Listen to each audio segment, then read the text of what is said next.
ngayon? Yung dati pa, kinikwento ko sa kay ate. Kaya nga, so, ano yung nakabuntis? Yung dati din. Ay, dati yung sinasabi ko. Ano ba sinasabi mo? Sabi mo kasi bakit nung binalitan niya? Hindi, yung dati nga. Siyempre, nakipag-iwalay ka na ba nung nakita mo or binalikan mo pa? Pag-wala na syempre, may anak eh. Ano yung kinakausap ni Pero girl? unfortunately, Yun hindi yung sila nabuntis niya. ginagaya si Kuya. Yung kinakausap ni girl. Ano tuwang-tuwa ka? At tuwang-tuwa ka. Yay!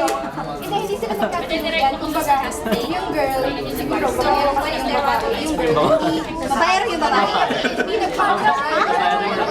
Teka nga pala siya. Tomboy ba? Ano ba itong boy mo? Babae ba ito lang? Sabi mo, babaero yung babae. Alam ka pa na buhay. Ang gulo na sinabi niya eh. Oh my gosh, hi!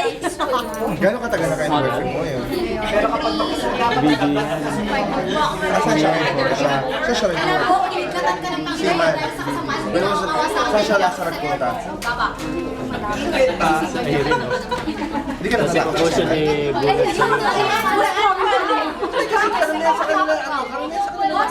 Ayaw pa rin madala ko. That's true. Kasi mga tito ko. Ayaw madala ko. Lahat sila may mga Okay lang sa'yo. tour ba bago pinasama. Kailan ka naman mapakasal? Next year? Oh my God. So, this is an early announcement of my wedding for next year. I love it. Lalagay yan sa YouTube. Oh my gosh. Congratulations, Idol. I know. All girl best wishes. Yun, no? Pag lalaki. Bakit? Ayun na lang. What's the logic?